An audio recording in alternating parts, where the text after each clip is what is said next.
Bismillahirrahmanirrahim. Assalamualaikum warahmatullahi wabarakatuh. Izinkan saya sedikit memantun supaya cair suasananya.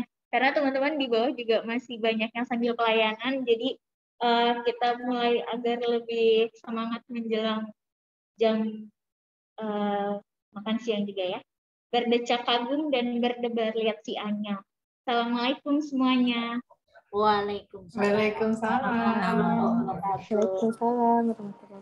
Selamat siang teman-teman, salam sehat dan bahagia serta sejahtera untuk kita semua. Pertama-tama, marilah kita panjatkan puji syukur kehadirat Allah Subhanahu wa Ta'ala karena nikmat sehat dan nikmat rezeki yang Allah kasih. Alhamdulillah pada kesempatan siang hari ini kita semua bisa berkumpul di tempat yang insya Allah penuh barokah ya. Meskipun secara virtual untuk pertemuannya karena masih dalam masa pandemi. Masih dalam rangkaian acara hari ulang tahun klinik satelit yang ke-7. Untuk hari ini, sebelumnya perkenankan saya memperkenalkan diri terlebih dahulu. Saya Nurse Novi dari perawat klinik satelit UI yang pada siang hari ini alhamdulillah berkesempatan untuk memandu acara webinar kita, webinar interaktif yang nanti kurang lebih selama 90 menit ke depan sampai pukul 12.30 akan sama-sama mendengarkan materi yang akan disampaikan oleh Dr. Dian dengan tema sehat seimbang saat berpuasa di masa pandemi. Kemudian sebelumnya mungkin boleh diberikan sambutan terlebih dahulu oleh Dr. Dana Sari selaku Kepala Klinik untuk membuka acara ini. Pada Dr. Dana dipersilakan. Baik, terima kasih Novi. Assalamualaikum warahmatullahi wabarakatuh.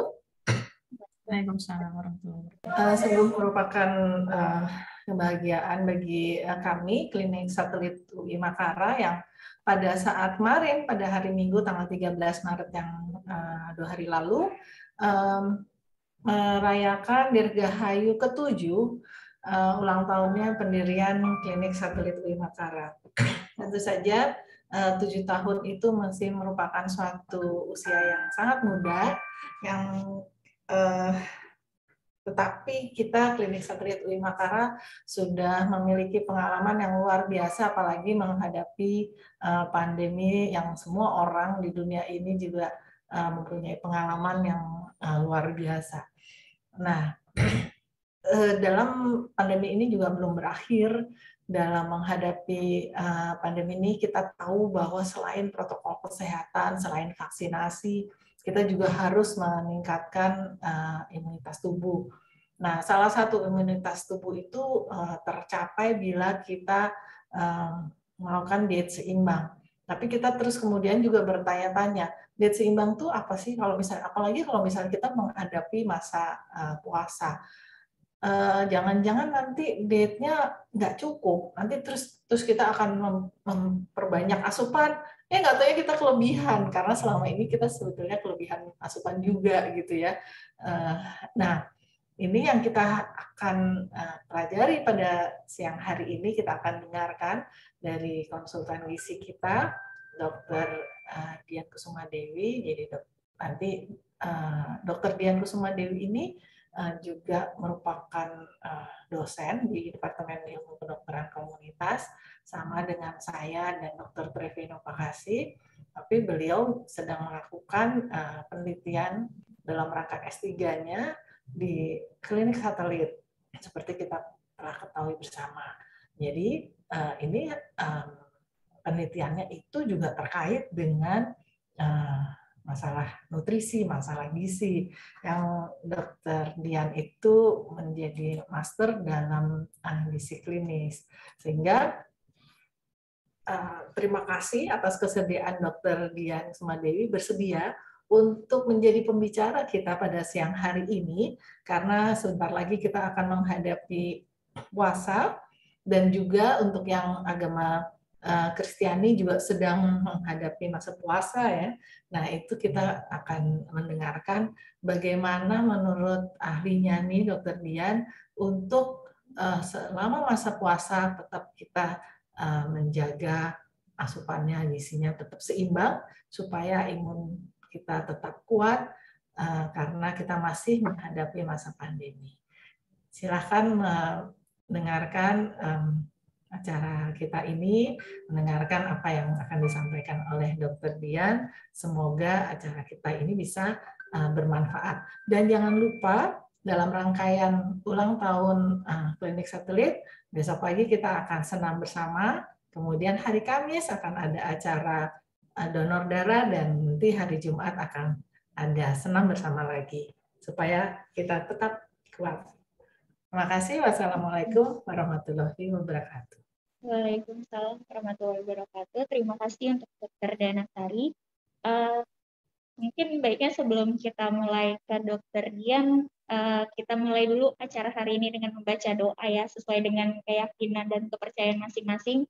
Mudah-mudahan apa yang nanti disampaikan oleh Dr. Dian, terus yang kita semua sama-sama dengarkan dan pelajari bisa bermanfaat untuk diri sendiri, keluarga, dan juga masyarakat.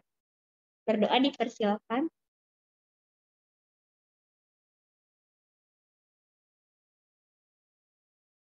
Berdoa selesai. Ini jujur sebenarnya agak nervous karena dipercaya untuk memandu acara yang narasumbernya Masya Allah hebat sekali. Untuk baca CV beliau aja sampai terkagum sendiri. Sedikit merangkum tadi yang Dr. Dana sampaikan bahwa Dr. Dian Kusuma Dewi ini Magister Gizi dan spesialis PKLP ya. Saat ini beliau sedang melakukan program studi Doktor Ilmu Gizi di FKUI sejak 2018 hingga saat ini. Kemudian Magister Gizi Klinik FKUI pada 2008 sampai 2010 dan program profesi dokter di FK Universitas Trisakti pada tahun 1993 sampai 2002. Beliau juga merupakan staf pengajar di Departemen IKK seperti yang tadi Dr. Dana sampaikan. Dan kenapa sih beliau hari ini membawakan tema tentang gizi gitu? Karena beliau ini tergabung dalam organisasi Perhimpunan Dokter Gizi Medik Indonesia. Jadi ibaratnya udah orang yang paling tepat dan expert untuk membawakan materi pada siang hari ini. Beliau juga tergabung dalam Perhimpunan Dokter Keluarga Indonesia PEM. Maaf kalau ada spelling katanya yang salah ya dok. Langsung saja kepada Dr. Dian Kusuma Dewi, kami persilahkan untuk memulai materi. Mungkin untuk teman-teman yang nanti di pertengahan acara ada yang ingin disampaikan, entah sharing tentang diri sendiri atau tanya jawab, diskusi, boleh silakan di-keep dulu pertanyaannya atau boleh di kolom chat dicatat. Oke, baik, kepada Dr. Dian dipersilakan, Dok. Baik, terima kasih Mbak Novi atau Ibu Novi saya panggilnya ya? Novi aja, Dok. Novi aja, Mbak Novi aja deh. Baik, terima kasih atas perkenannya untuk membuka acara, juga kepada Dr. Danasari sebagai Kepala Klinik, para koordinator di Klinik Satelit Makara, Dr. Trevino, Mbak Ratna, dan Mbak Ika, juga kepada para dokter pelayanan dan tenaga kesehatan lain yang hadir pada acara hari ini. Terima kasih juga kepada Mbak Novi yang telah menyampaikan pembukaannya. Saya mohon izin untuk share screen dulu ya Mbak Novi ya. Ya, silakan Dr. Dian.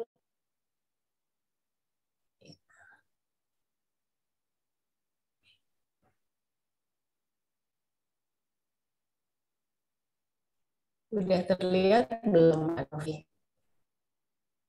Masih, oh ya, sudah Dok. Sudah bentuknya slideshow ya? Ya, sudah. Oke. Sudah, oke. Baik.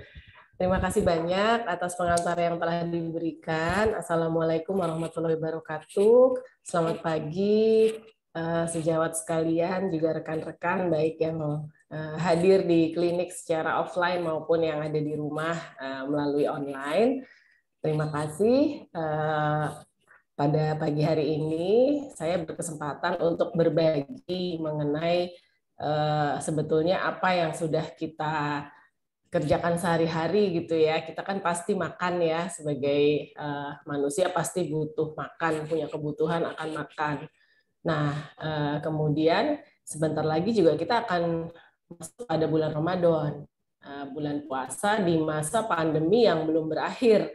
Ya, Mbak Novi ya, sudah hampir 2 tahun ya kita memasuki masa pandemi ini. Jadi mungkin ada hal-hal yang perlu disegarkan kembali, kita ingatkan kembali kira-kira apa sih yang perlu kita sampaikan untuk diri sendiri, keluarga, dan komunitas ya, seperti yang tadi sudah disampaikan juga oleh Mbak Novi. Terima kasih atas tadi riwayat yang telah dibacakan. Ini mungkin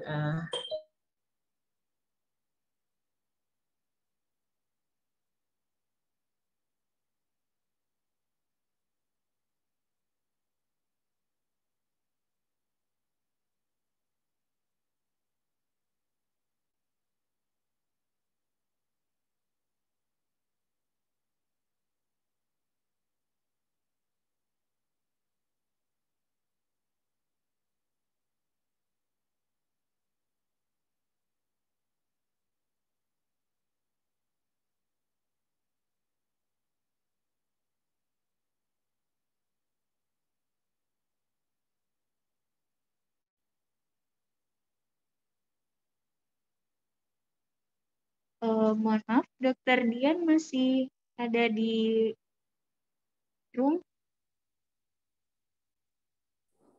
Ada masalah koneksi sedang di ini dulu, Vi.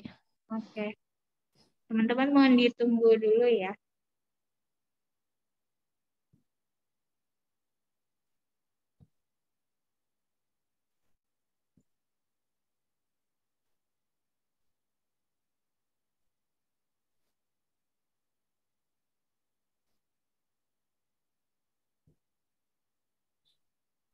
Mbak Novi, ada gangguan barusan?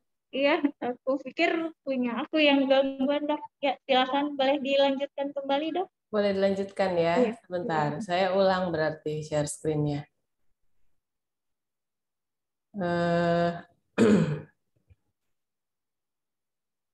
Sebentar.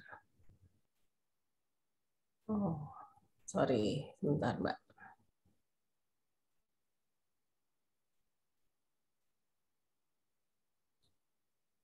Tadi sampai di mana ya, Mbak? Saya baru mau ini, Dok, memaparkan TV ya, riwayat. Oh, oke. Ya. Coba lagi ulang.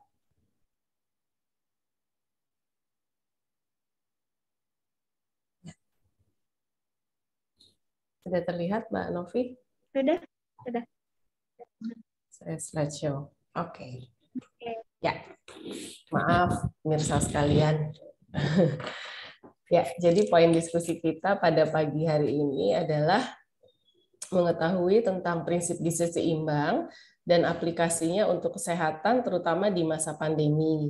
Kemudian kita juga mungkin perlu menyegarkan ingatan kembali untuk mengetahui pentingnya keberhasilan diet seimbang itu agar tetap produktif, karena sebentar lagi kita akan masuk pada bulan Ramadan. Dan bagaimana sih cara mengolah sumber makanan sehat itu agar sesuai dengan prinsip gizi seimbang. Ya, karena kita semua bekerja, baik bekerja di rumah maupun seperti yang di sini di klinik ya, ataupun di tempat lain, mungkin saya menghubungkannya juga dengan pekerjaan kita sehari-hari. Jadi sebelum kita masuk nanti membicarakan tentang kebutuhan, sebetulnya kebutuhan energi kalau menurut pekerjaan itu dapat dibagi menjadi 3 jenis. Jadi pekerjaan ringan itu pegawai administrasi, contohnya saya, Dr. Danasari, Dr. Trevino itu sebagai dosen, kemudian staf kantor dan staf klinik. Walaupun pekerjaan kita sebetulnya banyak, tapi kalau menurut kebutuhan energi itu kita masih masuknya pekerjaan ringan, ya teman-teman sekalian. Kemudian kalau pekerjaan sedang di sini juga ada yang mahasiswa berpraktek, kemudian dokter yang melakukan pelayanan gitu ya, yang berdiri, berjalan, kemudian memeriksa pasien dan lain-lain, itu masuknya sedang. Termasuk Mbak Novi juga ya sebagai perawat, kalau sedang bertugas di bawah itu mungkin masuknya pekerjaan sedang, dan juga tenaga kesehatan lain. Kemudian kalau pekerjaan berat itu biasanya yang berhubungan dengan otot. Jadi ada buruh, atlet, supir bus, dan truk itu masuknya ke pekerjaan berat. Kenapa ini kita perlu penting kita ketahui? Karena nanti kita akan menghitung kebutuhan. Nah, ini mungkin juga mengingatkan kembali tentang perilaku konsumsi makanan masyarakat Indonesia, termasuk juga kita, gitu ya. Bahwa di Indonesia itu, menurut riset kesehatan dasar terakhir tahun 2018 ya, mungkin nanti akan ada yang lebih baru. Tapi sepanjang 2013, 2017, 2018 gitu ya, bahwa kita masih dinilai gemar akan makanan yang manis. Jadi tinggi kandungan gula. Ya, kalau kita lihat tuh mungkin kue-kue, kemudian minuman gitu ya, kita memang masih gemar akan makanan ini. Kemudian makanan yang berlemak. Ya, yang berlemak itu apa sih contohnya? Mungkin kayak nggak ada yang dari kita yang nggak suka masakan Padang, nasi bungkus gitu ya. Yang paling gampang dan udah pasti enak kalau untuk makan siang itu kan masakan Padang. Begitu pula juga dengan gorengan, ya. Gorengan itu paling enak ya, apalagi buat buka puasa. Kemudian mengandung penyedap rasa, ya. Yang asin-asin itu juga kita dinilainya banyak dikonsumsi oleh kita. Kemudian yang olahan tepung. Olahan tepung itu kue-kue ya. Jadi ada kue-kue mungkin risoles, pastel, cake, kue-kue bolu gitu ya. Itu memang menjadi camilan yang biasa kita temui sehari-hari ya. Kalau lagi rapat atau apa itu pasti ada makanan itu. Dan juga kita dinilai mudah mengikuti tren gitu ya. Jadi kalau kita lihat nih, apalagi sejak pandemi itu kan semua orang bikin produk kue dipasarkan melalui Instagram dan lain-lain. Kalau enak tuh terus jadi booming. Nah, ada kebanggaan tersendiri gitu ya pada masyarakat Indonesia kalau udah nyoba makanan itu. Kemudian difoto, diposting di medsosnya gitu ya, terus teman-teman lain ngikutin. Nah, itu dinilai menjadi salah satu hobi kita di masyarakat nih, mengikuti tren yang ada. Nah, kalau udah begitu, misalnya menumpuk lama-lama gitu ya, terus kita melakukan check up ya. Saya nggak tahu di sini, tapi di beberapa perusahaan yang melakukan medical check up itu hasilnya kebanyakan seperti ini. Jadi peningkatan kadar kolesterol, jadi itu meningkat. Kemudian tekanan darah, kemudian gula darah, dan yang paling banyak adalah berat badan yang berlebih. Makanya kemarin tadi Dr. Danasari udah sebutkan ada program yang namanya From Fat to Fit yang sedang kita coba uji cobakan pada remaja. Mudah-mudahan nanti kalau berhasil bisa kita laksanakan juga pada dewasa dan yang lainnya gitu ya. Karena hal ini akan mengurangi produktivitas kalau selalu terjadi seperti ini. Jadi lama-lama produktivitas kerjanya bisa menurun. Gitu ya. Nah, hubungannya apa lagi? Di Indonesia itu angka sindrom metabolik cukup tinggi. Apa itu sindrom metabolik? Ya, mungkin sebagian teman-teman di sini udah tahu. Kita ingatkan lagi bahwa ini bukan penyakit, tapi merupakan kumpulan berbagai faktor metabolik. Nah, di mana sindrom ini bisa menyebabkan resiko diabetes dan juga penyakit kardiovaskuler. Apa tanda orang memiliki sindrom metabolik? Kalau dia punya 3 dari 5 kriteria yang ada di sini. Jadi kita kalau menghitung bukan hanya berat badan sekarang. Jadi kita lihat juga lingkar pinggangnya. Apakah lebih dari 90 cm pada laki-laki atau lebih dari 80 cm pada perempuan? Itu salah satu tanda. Kemudian kadar trigliseridnya apakah lebih dari 150? Ya, jadi mungkin kita perlu melakukan check up juga. Kemudian kolesterol HDL-nya kalau pada laki-laki harusnya kurang dari 40 dan pada perempuan kurang dari 50. Ya, tekanan darah juga sama, jangan lebih dari 130/85 dan kadar glukosa puasanya jangan lebih dari 110 mg per desiliter. Mungkin setelah ini Bapak Ibu sekalian bisa melihat ya, kalau kira-kira terakhir kita kapan melakukan check up ya, minimal yang gampang mungkin ukur lingkar pinggang, ukur tekanan darah, sama gula darah ya, kalau punya alatnya sendiri. Nah, tapi ada satu lagi yang mungkin bisa kita ukur juga di rumah ya, karena ini cara paling sederhana untuk mengetahui apakah kita kelebihan berat badan atau enggak. Kalau Bapak Ibu punya kertas, pulpen, dan handphone, kalkulator, boleh sambil hands on ya, kita berhitung. Jadi ini dapat digunakan sebagai salah satu tolak ukur peningkatan berat badan. Rumusnya bagaimana? Kita tahu berat badan kita saat ini ya, berat badan aktual dalam kilogram, dan tinggi badan yang biasanya dalam sentimeter kita jadikan meter dulu. Ya, jadi berat badan per tinggi badan dalam meter yang dikuadratkan. Itu ada contohnya, kalau kita punya berat badan 60 kilo dan tinggi badan 163 cm, kita kuadratkan dulu 1,63 dikali 2, hasilnya 2,66, lalu berat badan kita dibagi 2,66 itu, sehingga hasilnya menjadi 22,5. Apa artinya? 22,5 ini kita lihat pada tabel yang ini. Jadi ini adalah klasifikasi indeks massa tubuh ya, rekomendasi dari WHO untuk kita orang Asia Pasifik ya. Jadi kita melihatnya dari sini, kalau IMT-nya itu kurang dari 18,5 artinya kita kurang berat. Kalau kurang berat itu kenapa gitu ya? Kurang berat mungkin untuk arah sindrom metabolik itu tidak terlalu besar, tapi untuk penyakit lain, infeksi dan lainnya dia malah lebih meningkat. Ya, jadi kalau kurang juga nggak bagus juga gitu ya. Nah, yang normal adalah kalau IMT kita di antara 18,5 sampai 22,9. Ini kalau kita bisa menjaga pola hidup kita dengan baik, tentunya risiko komorbiditas kita mungkin bisa dicegah ya. Yang harus hati-hati adalah kalau udah lebih dari 23. Ya, itu kita bagi lagi, mulai yang beresiko obesitas kelas 1 sampai obesitas kelas 2. Ya, jadi teman-teman boleh mulai menghitung ada di mana kira-kira saat ini. Kalau beresiko artinya resiko komorbiditasnya juga mulai meningkat. Apalagi obesitas kelas 1 menjadi sedang dan obesitas kelas 2 akhirnya menjadi berat.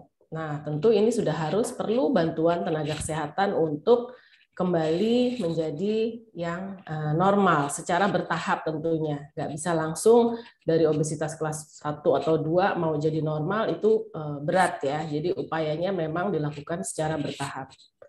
Oke. Kenapa kita harus normal sih IMT-nya? Nah, ini adalah yang bisa kita lihat kalau kita punya berat badan yang berlebih, ternyata dari ujung kepala sampai ujung kaki itu bisa beresiko. Ya, jadi mungkin kita nanti mulai dari atas khawatir terjadi stroke, kemudian peningkatan tekanan darah ya, pada mata mungkin kataraknya juga bisa terjadi lebih cepat ya. Kalau pada jantung mungkin teman-teman udah tahu semua ya, ada penyakit jantung, kemudian diabetes, dislipidemi, hipertensi itu masuk tadi pada sindrom metabolik, kemudian pada pankreas juga bisa terjadi masalah. Dan beberapa kejadian kanker juga diduga karena obesitas ya. Jadi ada kanker payudara, uterus, serviks, kolon, esofagus ya. Bisa kita lihat di situ.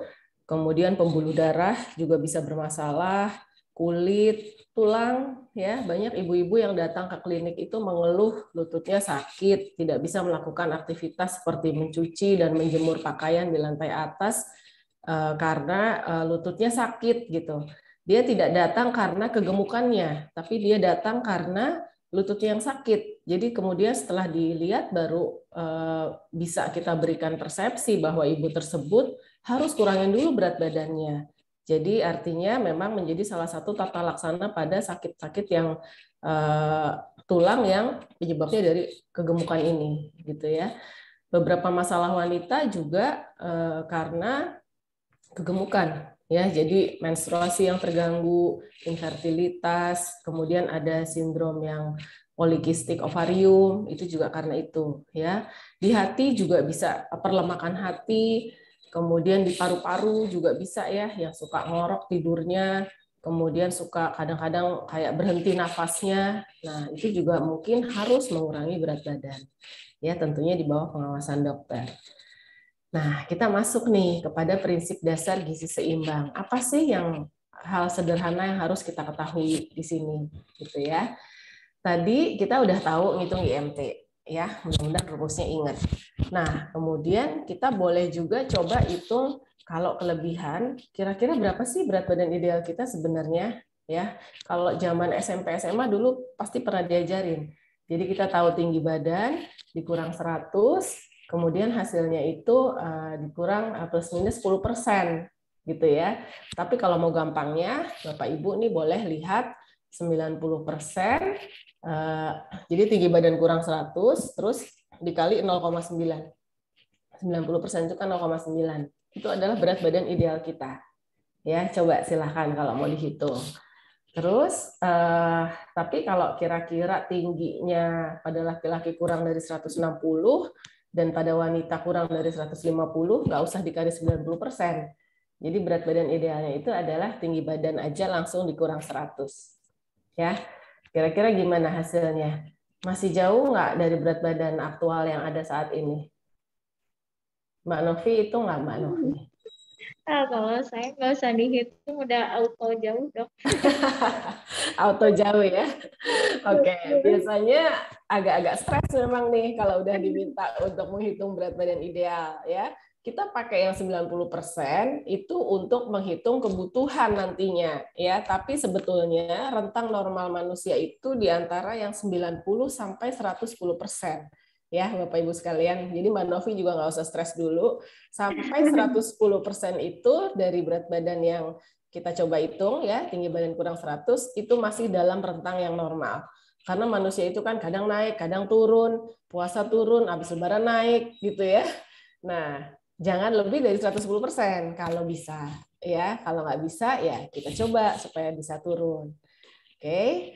Nah, kita sekarang masuk pada menentukan kebutuhan kalori. Ini sebetulnya yang menjadi target pada pertemuan kita hari ini. Kita harus tahu berapa sih kebutuhan kalori kita sehari, sehingga kita nggak kelebihan makannya kayak Dr. Danasari bilang tadi. Ya. Nah, ini cara gampang. Kalau udah tahu berat badan ideal, ya tadi 90% dari tinggi badan kurang 100, kita coba kalikan kalau teman-teman adalah laki-laki, 30 dikalinya. Kalau teman-teman perempuan, kaliinnya 25. Ya. Jadi pada laki-laki, kalau berat badan idealnya kira-kira 60, langsung kali 30 aja. Itu adalah hasil kebutuhan kita dalam sehari, 1.800 kilokalori. Ya. Kalau wanita dikalinya 25. Nah, rentang yang normal di Indonesia, kalau laki-laki itu sekitar 1.800 sampai 2.000-an memang. Ya, kalau perempuan mungkin ada yang 1.200, ya saya sekitar 1.200, 1.300. Ada yang 1.500, biasanya mentok di 1.800. Kalau biasa-biasa aja gitu ya, sampai 1.800 kalau perempuan. Silahkan teman-teman menghitung kira-kira berapa sih berat badan idealnya dalam sehari. Ini cara paling sederhana ya. Tapi kalau nanti ketemu dokter gizi, biasanya dokter akan bertanya mengenai bagaimana aktivitas fisiknya, karena tadi di awal saya udah bilang ada jenis pekerjaan, ya itu menjadi faktor koreksi kita, ya itu nggak perlu deh teman-teman, itu biar ahli gizi yang menghitung. Nanti berapa usianya, berapa aktivitas fisik, bagaimana aktivitas fisiknya, kemudian adakah penyakit lain, gitu ya. Ada beberapa faktor koreksi yang mungkin perlu diperhatikan kalau memang sudah membutuhkan bantuan tenaga kesehatan. Sementara ini dulu udah cukup, ya. Udah semua? Kalau udah semua kita lanjut ya. Nah, itu tadi jumlah ya. Jadi jumlah 1.800 kalori itu kita bagi menjadi bagaimana cara makan. Cara makannya lazimnya kita makan adalah 3 kali sehari makan besar dan 2 kali selingan ya. Jadi kita coba, ini belum bulan puasa ya, mungkin sarapan sekitar jam 6 sampai jam 7 ya. Biasanya saya di jalan tuh sekitar jam 7-an makan. Kemudian selingan udah waktunya sekarang selingan. Ya, jam 10, jam 11 itu kita selingan. Dan makan siang itu sekitar jam 12, jam 1. Kemudian selingan lagi sore sekitar asar ya, jam 3 sampai jam 4.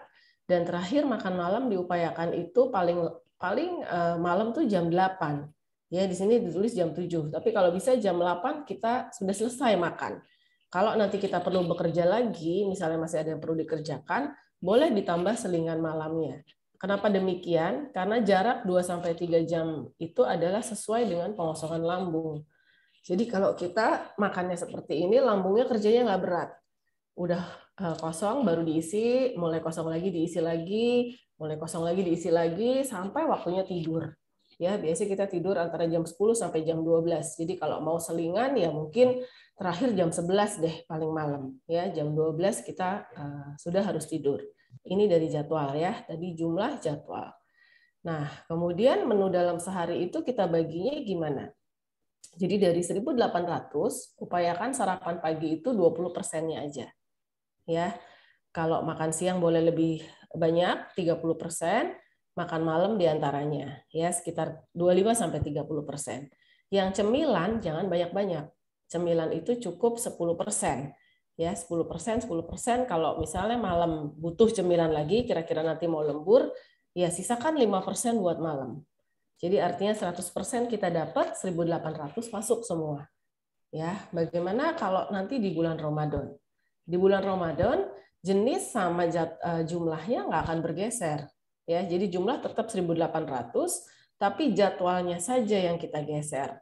Jadi sahur menjadi 35%, ya biasanya jam 3 kita sahur. Kemudian saat azan maghrib membatalkan puasa itu 20%.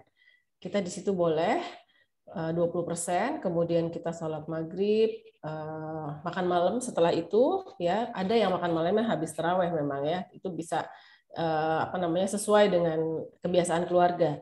Makan malam itu upayakan 30%, dan boleh camilan sesudah tarawih sebelum kita tidur lagi itu sekitar 15%. Ya, jadi hanya jadwalnya yang berubah di saat bulan Ramadan. Kita lanjut. Nah, ini saya belum bicara Ramadan ya, contoh menu sehari. Kita sarapan biasanya, Mbak Novi biasanya sarapannya apa Mbak? Atau boleh? Sarapan kebetulan kok. Kenapa? Nggak biasa sarapan? Iya. Nggak baik emang. Oh, oke. Ya, ini contoh aja ya. Jadi sarapan itu ada yang roti, ada yang nasi. Biasanya paling gampang telur gitu ya. Terus sayur kita biasanya belum sempat masak, mungkin yang gampang yang ada tomat di kulkas gitu ya. Kemudian ada buah apel, air putih. Saya nggak tahu deh teman-teman di sini. Mungkin ada yang nasi uduk, ada yang nasi goreng, ada yang lontong sayur gitu ya.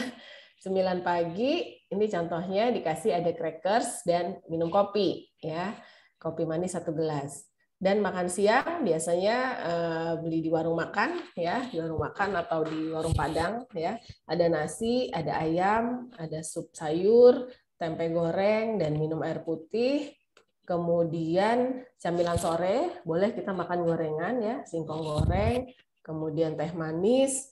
Ada makan malam itu nggak terlalu jauh berbeda dari siang ya, jadi tadi ayam sekarang ikan, tadi sayur sop sekarang sayur labu, kemudian tadi tempe sekarang tahu gitu ya. Nah, berapa kalorinya kita bisa menghitung dengan cara yang sederhana, tapi ini sudah dihitungkan oleh ahli gizi melalui program yang namanya NutriSurvey. Dari sarapan pagi, snack pagi, makan siang, snack sore, makan malam, ternyata sudah mencapai 1.800 kalori. Lebih sedikit malah. Gitu ya. Nah, mungkin yang perlu menjadi perhatian adalah teman-teman di sini bagaimana kalau terus ada yang ulang tahun, ada yang beli kopi, ada yang kasih snack pizza gitu ya. Nah, tentunya itu yang harus dipikirkan. Kalau mau makan itu, artinya yang lain yang harus dikurangin. Gitu ya. Jadi jangan lebih dari 1.800. Kalau nanti ada waktu lagi mungkin kita bisa belajar bagaimana sih menghitung makanan kita itu berapa kalori ya, karena ini waktunya Ramadan jadi mungkin saya langsung kasih aja hasilnya bahwa hasil makanan yang tadi itu adalah 1.800. Jadi kalau teman-teman makannya lebih ya pasti hasilnya lebih dari 1.800.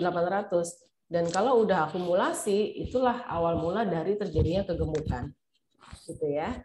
Karena kita menghitung misalnya tempe, nggak hanya tempenya, ada minyak goreng di dalamnya, ikan juga sama, ada minyak juga di situ. Sayur labu biasanya ada santan di situ, ya. Tidak takut lemak ya, manusia butuh lemak, tapi memang lemak yang bagaimana yang bagus, ya. Nah, ini adalah dari jenis. Jadi kita tadi udah punya jumlah, udah punya jadwal. Yang satu lagi adalah jenis. Jenisnya bisa kita lihat dari tumpeng gizi seimbang ini. Ya, jadi dari bawah kita lihat bahwa dari dulu sebetulnya di Kementerian Kesehatan RI sudah menganjurkan supaya kita hidup bersih sehat. Nggak hanya sekarang ya, harus pakai masker, harus cuci tangan, harus 3M, udah jadi ada yang 5M, ada yang 6M deh gitu ya. Nah, sebetulnya sejak dulu itu udah kita harus membiasakan menjaga kebersihan dengan mencuci tangan, kemudian beraktivitas fisik ya atau berolahraga teratur dan memantau berat badan. Ya, jadi memantau berat badan itu tidak hanya memantau aja, kita juga harus bisa hitung IMT kita harus bisa tahu berat badan ideal kita berapa, kalau kira-kira aktualnya sekarang segini, berapa persen udah melencengnya, atau kalau kurang, berapa yang harus kita capai targetnya, gitu ya. Dan juga minum air. Minum air itu minimal 8 gelas sehari. Bagaimana kebutuhan air juga mungkin nanti kalau ada waktu tersendiri bagus juga untuk kita bicarakan. Di sini memang disebutkan air putih, tapi kan manusia nggak semuanya suka air putih. Ada yang sukanya minumannya yang berwarna, ada yang suka kopi, ada yang suka teh. Bagaimana itu pembagiannya gitu ya. Kemudian makanan pokok 3-8 porsi. Memang kita biasanya tadi 3 kali makan. Boleh nasi, boleh mie, boleh roti, boleh sukun, boleh singkong gitu ya. Tapi ada orang juga yang nggak bisa makan 3 kali. Dia bisanya sebentar-sebentar gitu. Jadi porsi sedikit-sedikit tapi sering, istilahnya small but frequent, itu pada orang-orang dengan gangguan pencernaan, pada ibu hamil, banyak juga sekarang orang mengalami GERD gitu ya, itu yang harus pelan-pelan makannya, jadi nggak bisa langsung ya. Kemudian ini bicara dewasa, sayuran dan buah harus didahulukan ya, berbeda dengan anak ya. Kalau anak mungkin tetap proteinnya, kalau dewasa kita terutama sayuran harus dapat 3-5 porsi. Buah itu juga harus ada dalam setiap porsi makan kita harusnya ya. Kemudian baru protein nabati dan hewani sekitar 2-3 porsi kita harus dapat, dan di atasnya adalah tambahan. Jadi gula, garam, minyak itu gunakan secukupnya gitu ya.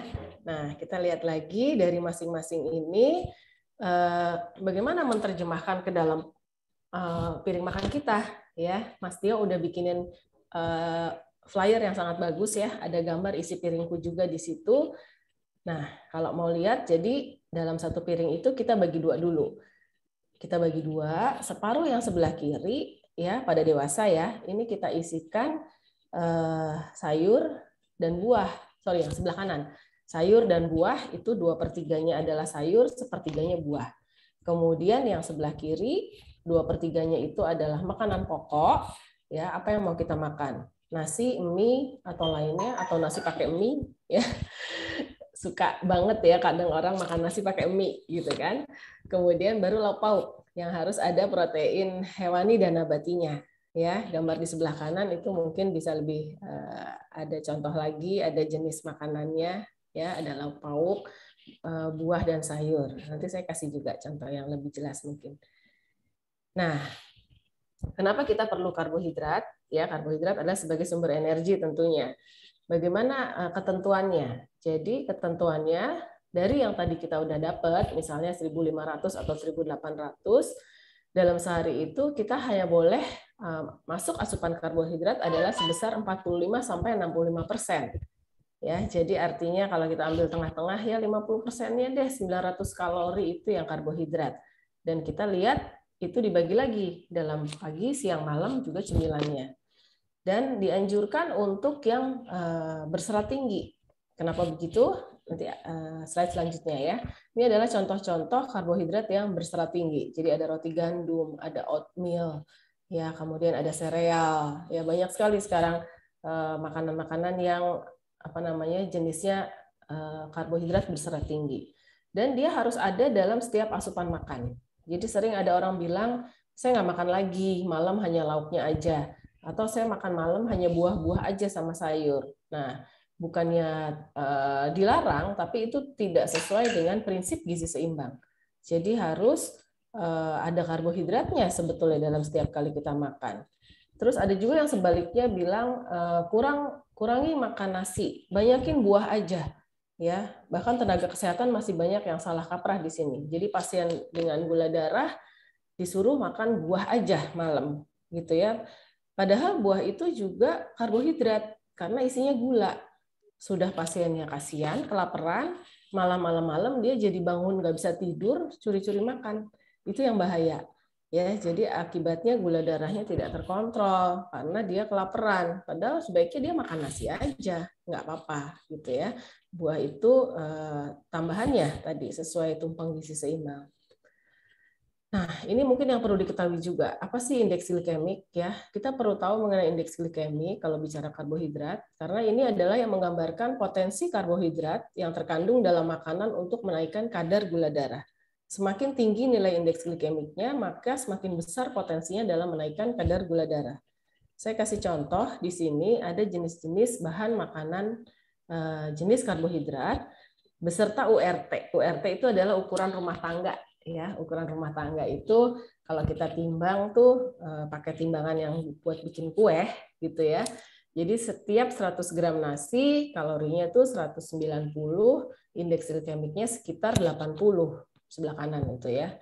Kemudian singkong, kalau 100 gram singkong ternyata lebih rendah, indeks glikemiknya 55 ya. Kemudian kentang kalau dibuat mashed potato dia sama jadi 55 ya, sama dengan singkong, tapi kalau mungkin direbus aja itu 70-an indeks glikemiknya ya, sampai ke bawah.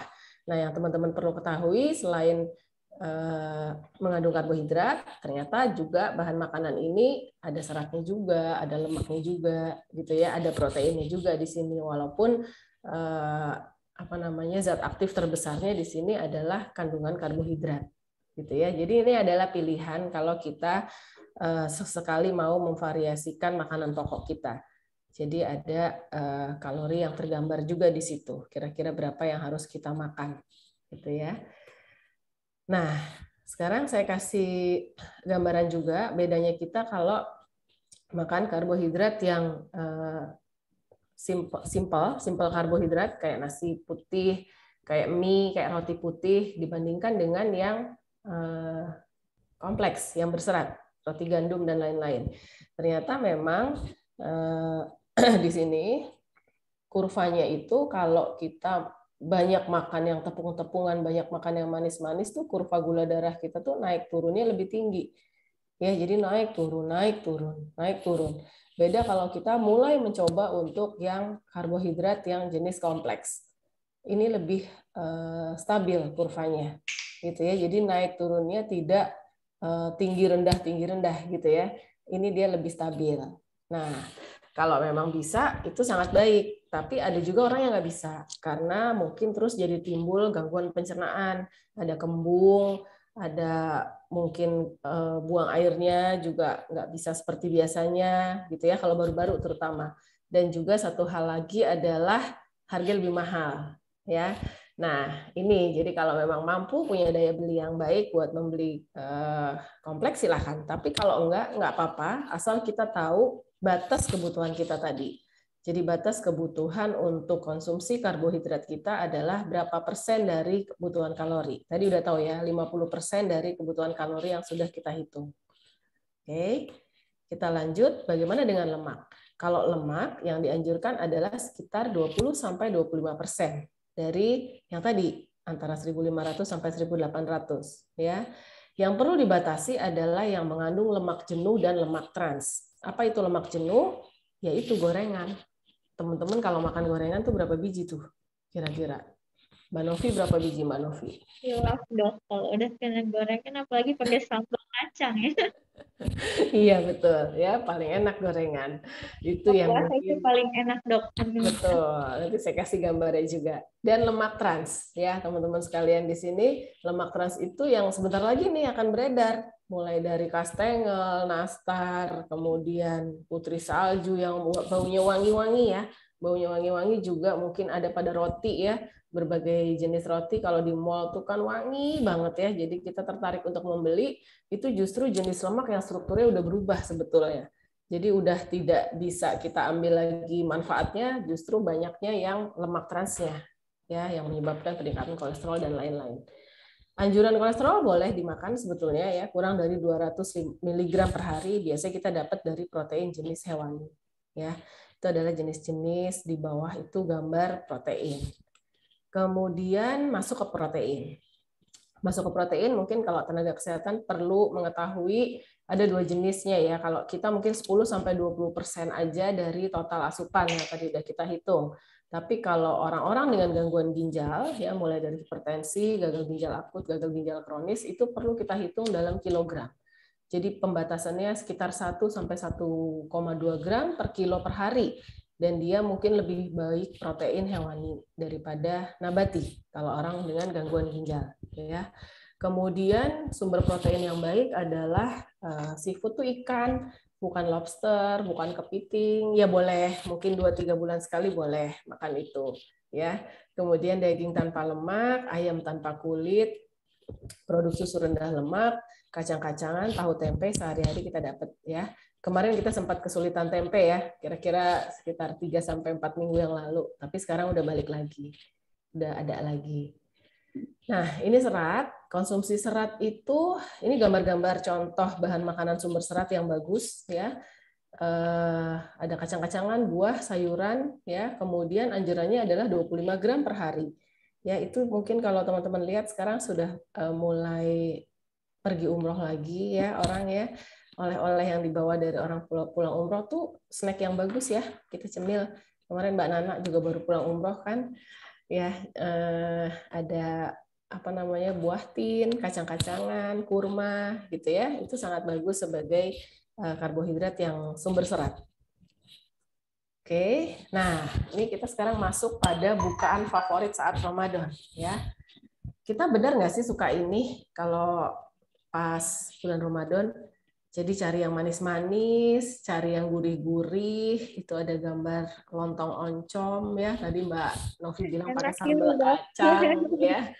Kemudian ada pisang goreng, ada es campur, ada es teh manis ya. Nah, ini adalah semua yang mengandung karbohidrat sederhana, tepung-tepungan, gula-gulaan gitu ya. Kemudian digoreng ya. Nah, selain itu indeks glikemiknya tinggi ya tadi ya karena dia karbohidrat sederhana. Kemudian tinggi lemak karena digoreng. Ada juga yang ditambah-tambah topping ya, pisangnya dikasih keju, dikasih kental manis, es campurnya juga begitu gitu ya. Kemudian udah gitu minum es teh manis juga. Nah, emang ini kegemaran kita paling enak ya buka puasa pakai ini gitu kan. Nah, ada lagi yang langsung makan berat ya, ada batagor, ada empek-empek, ada bakso, ada siomay. Nah, sekarang saya mau tanya nih, ada yang bisa jawab nggak? Kalau bukan bulan Ramadan, ini sebagai cemilan atau makanan pokok? Ada yang mau jawab nggak? Kira-kira, kalau bukan bulan Ramadan, ini kita makan sebagai cemilan atau makanan pokok kita? Makanan pokok, dokter.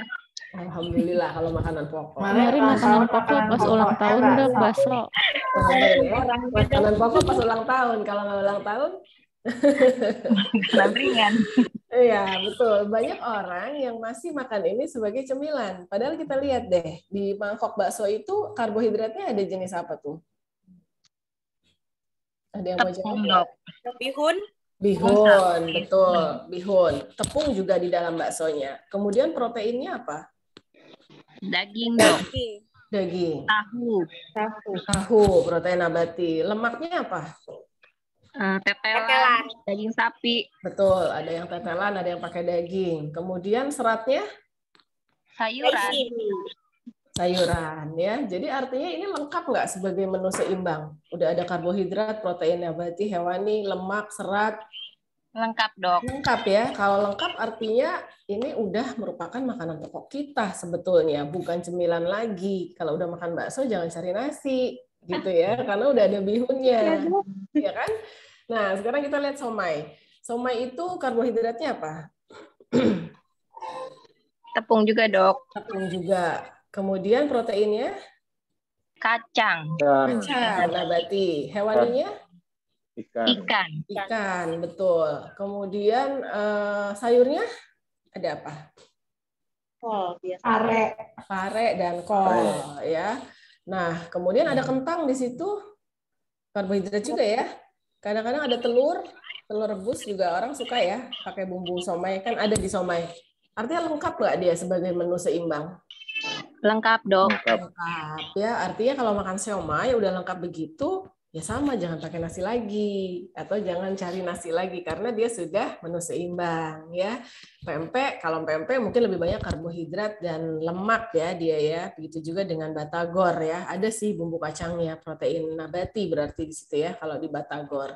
Nah, ini yang perlu kita ukur nanti kalau kita Ramadan karena banyak orang mengeluh bulan Ramadan itu berat badannya naik. Nah, ini mungkin dari sini juga asalnya, karena ini sebagai bukaan, kemudian sholat, habis itu makan besar lagi. Jadi ya harus diukur kira-kira seberapa banyak kita bisa makannya, karena kita cuma punya 1.500 kalori dalam sehari. Gitu ya. Kemudian kita lanjut. Kita bandingin nih, kalau kita minum teh, baik teh tawar, kalau kita nggak suka pahit boleh kasih gula rendah kalori ya, 0 sampai 50 kalori, itu hanya sedikit, jadi yang 50 kalori lah. Tapi kalau kita minum es campur dengan gula, sirup, dikasih susu, itu bisa 300 kalori. Nah, ini sama dengan satu mangkok bakso tadi mungkin. Sementara kalau kita makan bakso, mau es campur juga nggak? Mau. Mau. Gitu ya. Jadi artinya itu yang mungkin harus ditaker-taker mulai sekarang ya. Nah, terus kalau kita makan buah, kalau kita makan buah aja nggak pakai apa-apa, nggak pakai mayonaise, nggak pakai yogurt gitu yang manis ya atau kental manis, itu mungkin 50 kalori. Tapi kalau kita tambahin ada apa namanya toppingnya menjadi 100 kalori ya. Nah, bakwan. Bakwan ini mungkin ukurannya besar ya. Kalau bakwan yang di tukang gorengan itu nggak sebesar ini sih. Dia itu digoreng, terus apa namanya ada lemak di situ kan. Jadi artinya mungkin sekitar 200 kalori dalam satu potong bakwan. Kalau kita makan bakwan berapa biji? Dr. Trevino. 2 kali ya, 3, 4. Kalau pakai cabai rawit, Kalau pakai kamera 1, jadi kalau nggak pakai kamera 4. kalau pakai ya tambah rawit bisa 5 dong. Waduh, Ya? iya tuh. Kalau Iya, rawitnya sisa nambah lagi. Nanti nambah sisa bakwannya tambah rawit lagi. Kalau masih ada bawa pulang nggak? Mau pulang.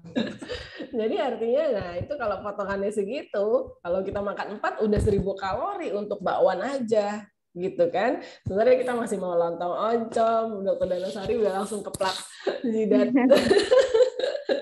Kita masih mau lontong oncom, kita masih mau kolak, kita masih mau es campur, gitu ya. Ini yang mungkin menjadi keluhan dari teman-teman ya, dari masyarakat juga sih. Kenapa kalau Ramadan tuh malah naik gitu ya. Ada yang turun tapi ntar Lebaran naik. Ntar Lebaran bicaranya makanannya lain lagi.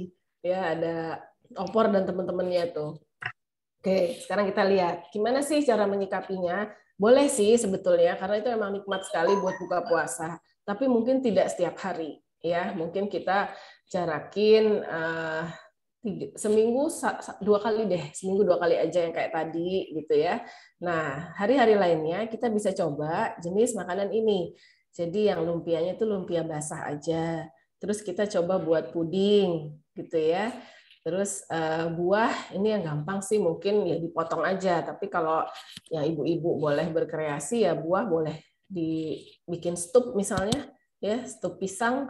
Ada yang sukanya kolak. Ya, kolak mungkin boleh sekitar seminggu 2 kali. Selebihnya kita bikin stup pisang, dia juga bagus karena mengandung prebiotik tuh di situ. Ya, kurma bagus ya. Kurma satu kurma itu mungkin kalorinya hanya 25. Jadi kalau kita makan 3 itu ya 75 kalori deh. Sama rebusan. Ya, rebusan pisang, rebusan edamame, rebusan yang tadi ya jenis karbohidrat ada sukun, ubi dan lain-lain itu bagus ya. Jadi kita coba cari yang tinggi serat ya, misalnya bisa buah, kacang-kacangan, puding dan juga rendah lemak. Ya, yang tadi boleh seminggu sekitar 1 sampai 2 kali. Ini untuk mengurangi kalori dari yang menumpuk tadi ya. Kemudian kalau belum Ramadan, ya tadi saya kasih contoh menu sehari, kan udah 1.800. Sementara dia harus kurangin nih, dia harus 1.500 aja. Itu nggak susah juga. Jadi kita mungkin makannya yang makan besarnya itu sama, karena udah kebiasaannya, kita ubah snacknya aja. Karena memang orang Indonesia rata-rata tuh mulai kegemukannya adalah dari snack. Snacknya itu tinggi kalori. Nah, ini saya hanya mengubah jenis snacknya aja. Yang tadi ada gorengan diganti buah, terus tadi ada kopi manis ya, itu diganti puding ya, 1 potong, yang sore gorengan diganti buah pepaya atau melon, itu udah langsung jauh turunnya. Jadi jadi 1.500 sekarang. Udah cukup buat perempuan di Indonesia itu memang rata-rata 1.500 kalori. Ya, nanti ini mungkin kalau butuh ini ya memang harus diskusi dengan dietitian atau ahli gizi ya, bagaimana menyikapi supaya kita sesuai dengan kebutuhan asupan yang kita makan. Oke, kita lanjut tips saat Ramadan apalagi. Jadi proteinnya harus cukup ya, baik itu daging, ikan, telur atau susu ya, itu harus cukup. Kemudian batasi konsumsi minuman berkarbonasi dan kafein karena dia akan menarik cairan. Jadi kalau kita banyak minum kopi atau yang berkarbonasi itu malah jadi terus pipisnya di pagi hari, siang ke sore malah khawatirnya jadi dehidrasi. Kemudian sediakan bekal yang mudah ya untuk saat berbuka puasa. Jadi kita nggak cari-cari gorengan lagi di tukang gorengan, nggak cari yang manis-manis ya. Di tas ada kurma atau kacang-kacangan ya, itu yang gampang dibekal. Dan di masa pandemi ini mungkin suplementasi juga perlu ya, multivitamin dengan tambahan zinc. Ya, kalau dulu kan multivitamin aja ya. Kalau sekarang kalau bisa usahain yang pakai ada zincnya, kemudian vitamin D, terus tetap berjemur ya. Berjemur bisa di pagi hari sekitar jam 10, 9-10 ya kalau lagi relaksasi gitu ke bawah. Terus cairan antiseptik kumur itu juga ya. Tapi kalau Ramadan saya nggak tahu nih boleh apa enggak. Ya, itu juga mungkin perlu disiapkan ya di tas kita. Vaksinasi ya, ini sudah mulai juga vaksinasi booster di klinik. Nah, aktivitas fisik juga harus yang ringan-ringan aja ya. Ini bisa dibagikan dulu, kita harus melakukan 30 menit ya. Kalau 30 menit itu kalau susah mungkin boleh secara bertahap. Jadi pagi, siang, dan malam pada saat di rumah ya. Ini menurut referensinya kalori yang dibakar dalam 1 jam ya. Mungkin kalau teman-teman kalau bisa 30 menit sehari aja udah bagus. Jadi yoga tuh mungkin sekitar sedikitnya 500 kalori bisa kita buang. Kalau jogging lebih banyak, kalau tenis lebih banyak ya. Kalau yang suka lari juga lebih banyak lagi. Kalau yang nggak suka apa-apa ya udah deh naik turun tangga aja. Jangan naik lift ke lantai 3 sini ya, naik turun tangga aja. Dia cukup membakar sekitar 600 sampai 800 kalori. Ya buat yang mungkin nggak suka atau nggak sempat olahraga gitu ya. Terus kalau pergi ke mall cari parkiran yang jauh dari pintu masuk ya, jadi ada jalannya, kalau perlu di gedung sebelah parkirnya gitu ya. Sebagai kesimpulan adalah bahwa diet gizi seimbang itu dapat diterapkan sebetulnya secara mudah oleh individu, baik di bulan biasa, sekarang masih bulan biasa ya kita sebutnya, atau nanti di bulan Ramadan. Jadi sebenarnya tidak ada bedanya. Kemudian makan sehari dibagi dalam 3 kali porsi besar dan 2 kali porsi kecil. Ya, kita ingat aja prinsip 3J yang tadi. Ya, ada jenis, ada jumlah, dan ada jadwal. Itu yang perlu ibu-ibu ketahui nanti buat keluarganya. Karbohidrat harus ada ya dalam setiap kali makan sebagai sumber zat tenaga. Kemudian protein juga harus ada karena dia sebagai zat pembangun hewani dan nabati. Kecuali yang gagal ginjal tadi harus konsultasi dengan dokter. Yang ada gangguan ginjal, sorry.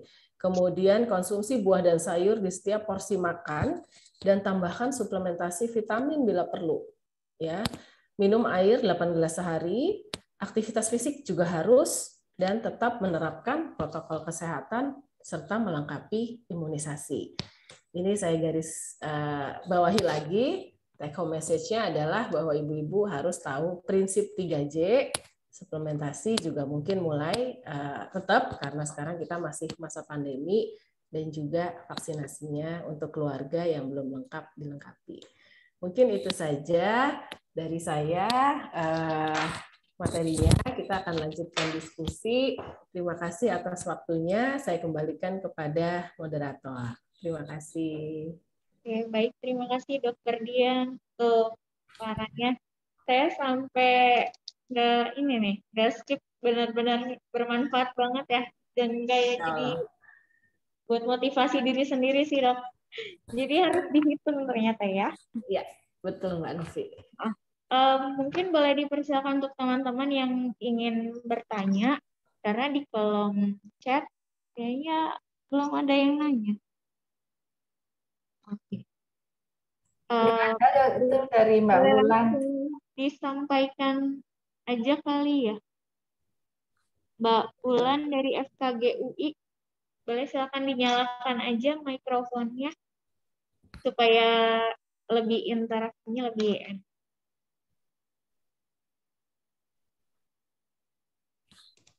Ya, halo, selamat siang, Dokter Dian, Mbak Novi. Terima kasih atas kesempatannya.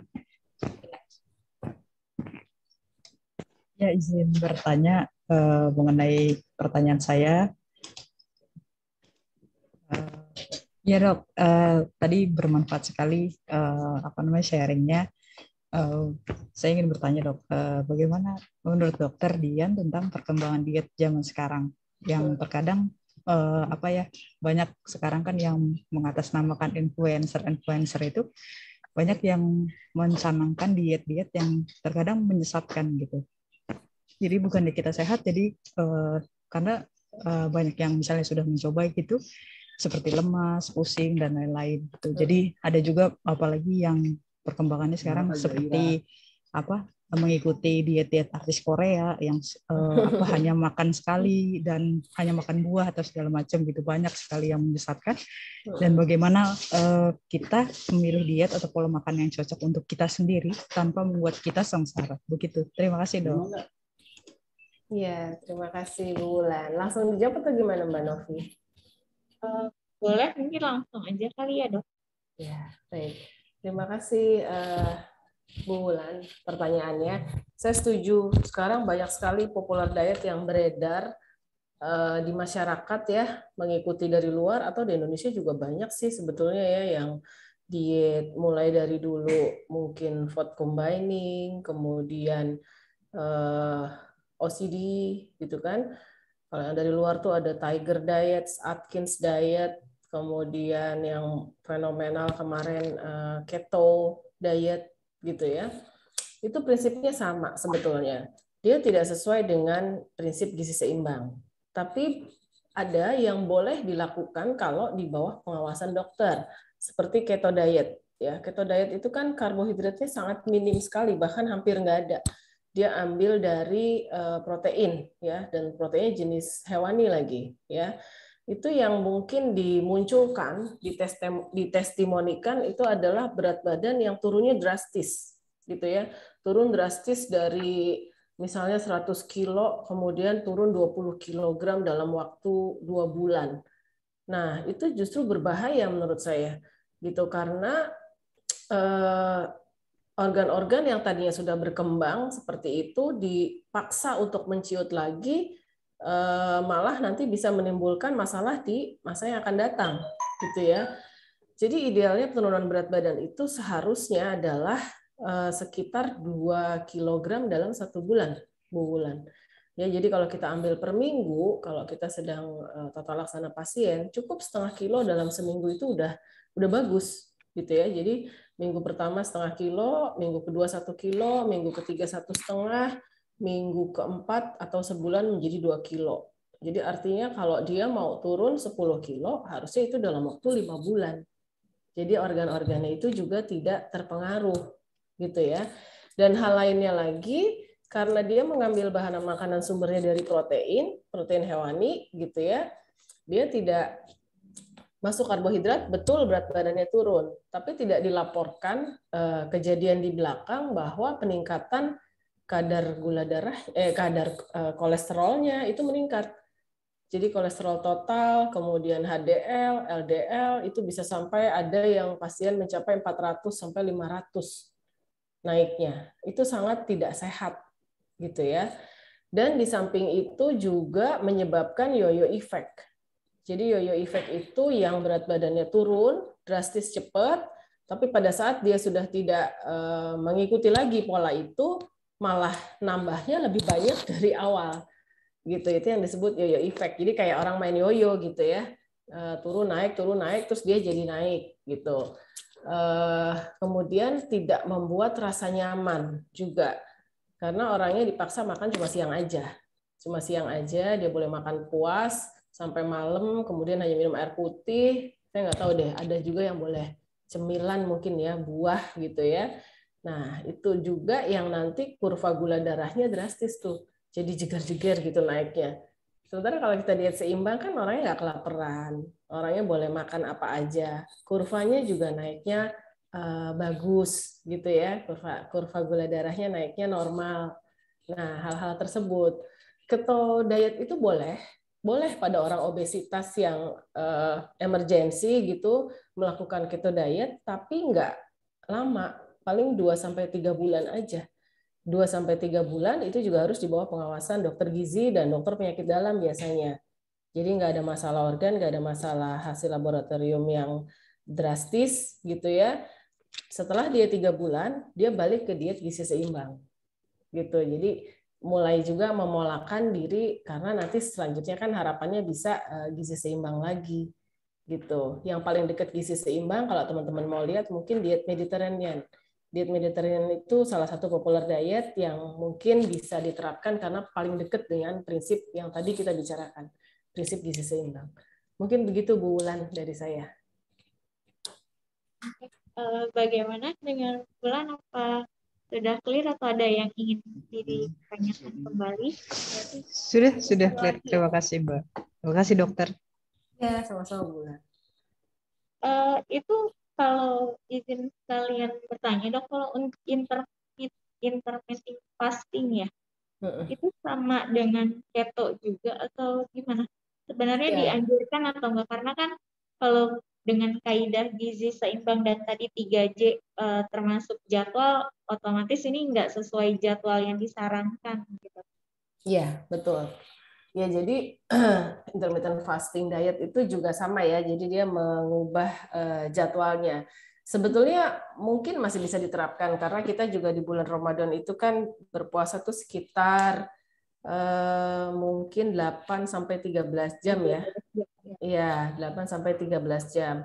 Ada pola itu, tapi kan nggak lama ya.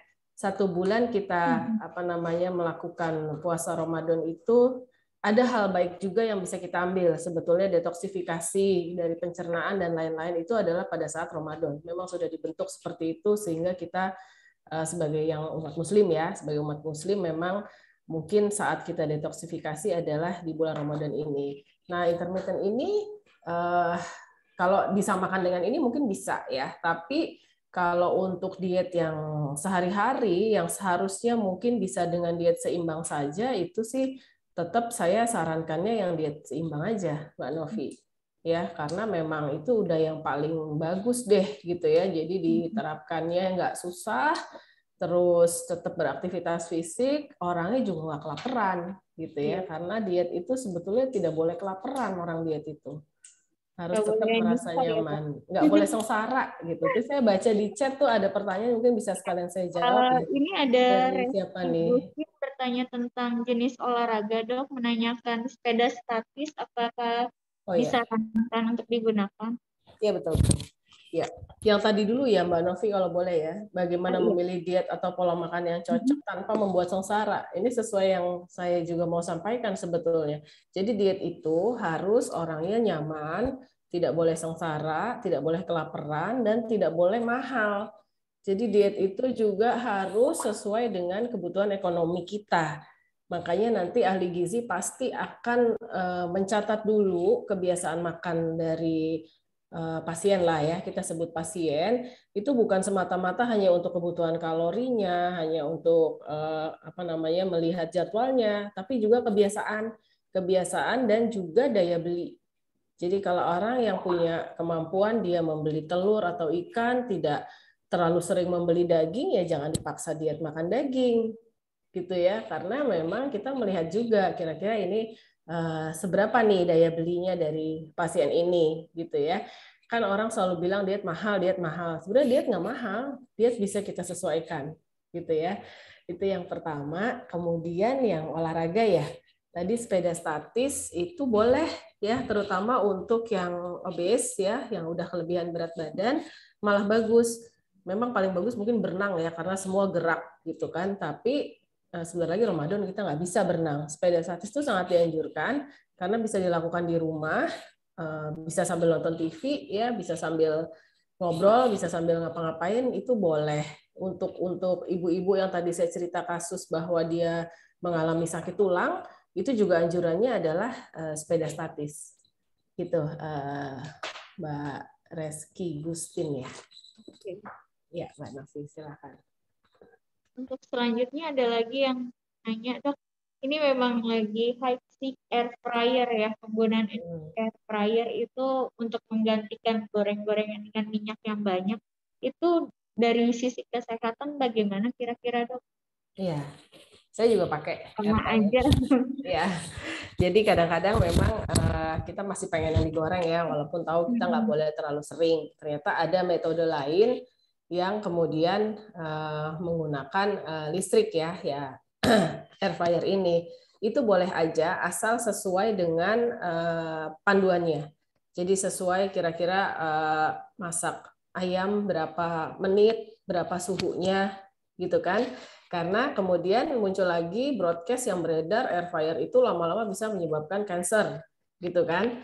Nah, itu untuk orang-orang yang memang terus senangnya malah dibikin garing lagi gitu ya. Udah kita bikin ayamnya udah bagus digoreng, dia merasa kurang kering karena biasanya goreng pakai minyak, ditambahin lagi waktunya, ditambahin lagi suhunya, itu mungkin yang kurang tepat gitu ya. Jadi penggunaan air fryer ini juga kita mungkin nggak setiap hari kan, kadang-kadang kita juga makan di luar pasti ada yang digoreng, masak juga mungkin sebagian juga digoreng. Air fryer itu asal sesuai penggunaannya, sesuai dengan panduannya, nggak masalah.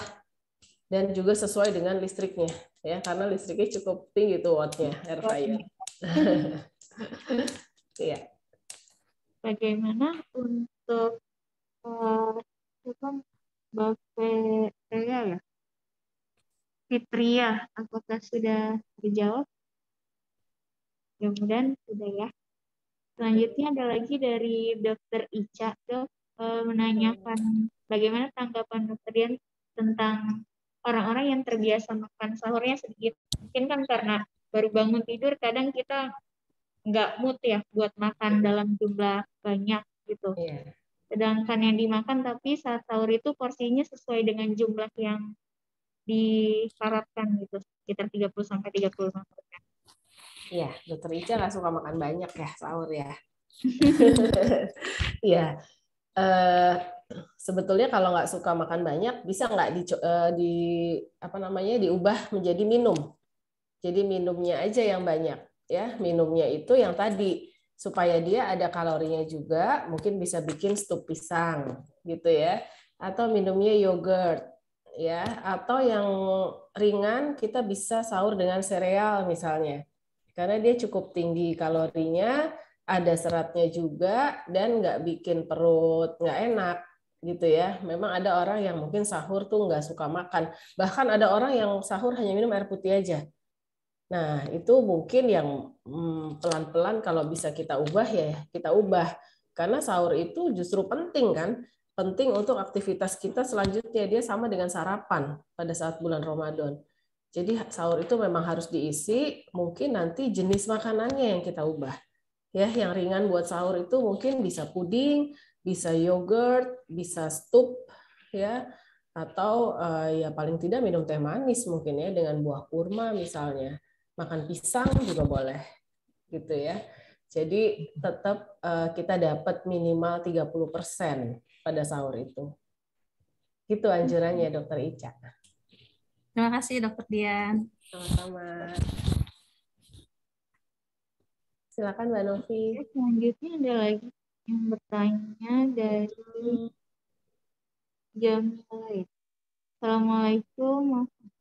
Dokter Dian, bagaimana tanggapan mengenai kita makan kalau sedikit tapi cukup, tidak perlu makan nasi lagi karena merasa kenyang? Apakah tetap tambahan dengan gizi yang lain atau bagaimana, Dok? Ya, ini kembali lagi pada kebiasaan ya. Biasanya ini di awal kalau misalnya dia ada masalah dengan berat badan dan lain-lain, dokter gizi pasti akan mencatat dulu ya melalui food record kan. Kira-kira memang 3 hal tadi yang kita lihat, jenisnya, jumlahnya, dan jadwalnya. Ada orang-orang yang jumlahnya udah cukup, tapi ternyata jenis dan jumlah udah cukup, jenis dan jadwalnya yang masih bermasalah.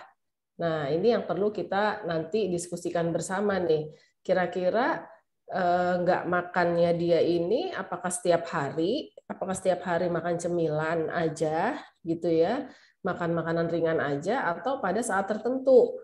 Karena kalau pada saat tertentu sebetulnya dia sebenarnya bisa makan biasa. Kayak kita aja lagi sibuk, banyak meeting, banyak online, nggak sempat makan, jadi kita mungkin makannya snack. Tapi kalau snacknya cukup kan nggak apa-apa. Artinya kita mencapai juga kebutuhan kalori kita dalam hari itu, gitu ya. Tapi kan nggak setiap hari begitu. Jadi tetap kita balikan lagi, kira-kira kebiasaan ini di kapan saja, di hari-hari apa saja. Nah, kalau masih bisa kita ubah, kita tetap pakai prinsip yang tadi. Jadi sesuai dengan pengosongan lambung, sesuai dengan kebutuhannya yang sudah kita hitung, gitu ya. Jadi nanti pencernaannya juga baik, gitu. Jadi kalau pada special condition ini nggak masalah. Tapi kalau misalnya ini udah menjadi kebiasaan, itu yang perlu tata laksana lebih lanjut. Mungkin begitu, Mbak Jamila. Kemudian sudah terjawab ya.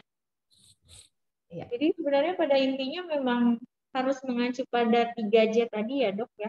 Iya. Untuk dapat bisa dikatakan diet sehat. Sehat seimbang. Iya, diet. Iya, diet seimbang sebetulnya. Diet sehat tuh banyak, Mbak. Yang mengklaim dirinya sehat tuh banyak. Tapi yang penting kita seimbang, gitu. Selanjutnya ada lagi yang ingin bertanya. Mungkin kalian izin tanya, Dok. Ini kan terkait tadi ada jenis dan jumlah. Kalau kami mungkin orang awam ya kayak nggak mungkin tahu tuh setiap satu piring berapa besar kalorinya gitu kan. Apakah memang perlu bantuan dari ahli gizi untuk setiap memulai diet seimbang ini atau bisa ada cara lain bagaimana? Ya. Baik, terima kasih Mbak Novi, bagus sekali pertanyaannya, gitu ya. Cara yang paling tepat adalah yang tadi. Jadi kita pakai isi piringku aja. Pedoman isi piringku itu untuk yang awam mudah berhitung, gitu ya. Jadi kalau kita makan, bagi 2 dulu piring itu, separohnya kita isi sayur dan buah-buahan, separohnya lagi baru nasi dan lauk pauk, gitu ya. Nah, kemudian mungkin pesannya lagi, kalau kita membeli makanan atau minuman di supermarket, itu mulai sekarang kita biasakan melihat berapa nilai kalori yang ada di situ. Biasanya buat cemilan ya, kita mungkin beli minuman teh yang di dalam botol, atau biskuit, atau roti gitu ya. Kalau ada nilai kalori yang di label di belakangnya, kita bisa lihat, karena dia di situ tertulis jumlah kalori. Kalau misalnya nggak ada ya, misalnya pada selai gitu ya, selai itu ada jumlah kalori dalam 1 botol selai, tapi kan kita hanya ambil mungkin 1 atau 2 sendok kecil. Nah itu kita yang kita lihat adalah takaran per saji. Jadi takaran per saji itu kira-kira berapa? Misalnya 100 kalori pada selai kacang, kita ambilnya udah 2 sendok nih. Oh ini berarti saya sudah makan 200 kalori gitu ya. Nah, untuk yang lainnya kita boleh mudah sekali ada di web ya. Jadi download daftar bahan makanan penukar. Jadi daftar bahan makanan penukar itu boleh di-download, mungkin di klinik juga ada sebetulnya. Itu kita bisa melihat berbagai jenis karbohidrat, protein dan lemak beserta dengan kalori yang terkandung di dalamnya secara sederhana. Jadi kita baca aja 2 lembar roti itu berapa kalori sih? 1 mangkok nasi itu berapa kalori, kemudian 1 potong tempe berapa kalori. Kalau teman-teman mau rajin, mau lihat itu boleh ya. Jadi kita tahu kita udah kebanyakan atau masih kurang atau udah cukup ya. Cuman kalau yang nggak sempat lihat-lihat itu di daftar bahan makanan penukar, ya udah pakai isi piringku aja sementara Isi piringku itu udah cukup untuk membantu kita menakar kira-kira kita sekali makan tuh harus segitu gitu. Ya. Baik, terima kasih banyak Dokter Dian. Dari teman-teman masih ada yang ingin mengajukan pertanyaan? Karena ini sudah 12.24. Sesuai kontrak kita tadi, kita berakhir 12.30. Mungkin ini benar-benar alhamdulillah ya kita berkesempatan menghadirkan Dokter Dian karena ternyata banyak sekali ilmu-ilmu yang beliau sampaikan. Bahkan tadi tipsnya karena diet kan katanya harus nyaman, nggak boleh sengsara dan nggak boleh nyusahin keuangan kita lah intinya gitu. Bahkan untuk urusan seimbang aja dipermudah gitu ya dok ya, tanpa harus datang ke pakarnya, ke ahli gizi yang memang pasti harus ngeluarin duit kan.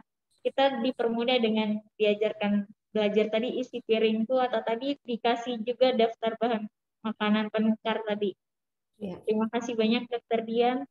Sama-sama Mungkin Mbak kita sudah saja ya untuk merangkum kegiatan hari ini. Tadi yang penting dari gizi seimbang itu adalah harus teman-teman harus ingat tentang 3J tadi, jenis, jumlah, dan jadwal ya dok ya, itu yang paling utama. Jadi untuk kebutuhan karbohidrat, lemak, protein, serat itu harus selalu masuk dalam makanan kita gitu. Jadi jangan goalnya diet sehat tapi ada karbohidrat yang nggak masuk di makanan kita atau protein. Jadi jangan dipilih tapi sesuai dengan kebutuhan kita yang tadi. Kemudian jangan lupa untuk ditambahkan dengan aktivitas fisik juga, bisa disesuaikan dengan kemampuan fisik teman-teman dan ketersediaan waktunya. Tadi beragam sekali ya dok ya, jenis aktivitas fisiknya, dan jangan lupa untuk minum 8 gelas sehari minimal. Oke, saya rasa cukup sekian. Terima kasih banyak sekali lagi untuk Dokter Dian udah meluangkan waktunya. Dan terima kasih juga untuk teman-teman yang sudah hadir di room ini. Sama-sama Mbak Novi. Foto. Oh iya, mau izin foto dulu. Ini berarti Tio ya, minta tolong di screenshot. Boleh, teman-teman boleh dibuka semua kameranya. Kita akan ambil foto sebentar sebelum dibuka ini. Sudah nyala semua kameranya. Ya, silakan dibuka kameranya, kita foto bareng-bareng. Ya, phone virtual tetap biar tampil kece ya. Satu, ini ada 3 slide. Slide pertama dulu ya. 1, 2, 3. Oke, bentar. Saya simpen hasilnya dulu. Ini slide keduanya. Saya akan slide keduanya. Nggak ada yang buka foto, ini slide kedua. 1, 2, 3. Sekali lagi, 1, 2, 3. Oke, sudah. Terima kasih Dokter Dian. Sama-sama Dokter Dianasari. Kemudian bisa ada kesempatan untuk bertemu lagi ya dok. Insya Allah nanti kita bicara yang lain ya. Nanti rekamannya diusahakan diupload di YouTube Klinik. Baik. Besok senam jam 8 teman-teman semua. Oke, join. Oke, akhir kata saya tutup acara ini. Assalamualaikum warahmatullahi wabarakatuh. Waalaikumsalam warahmatullahi wabarakatuh. Mbak Ika, dokter, semuanya. Makasih Mbak Mila sudah hadir. Sama-sama Mbak Ika.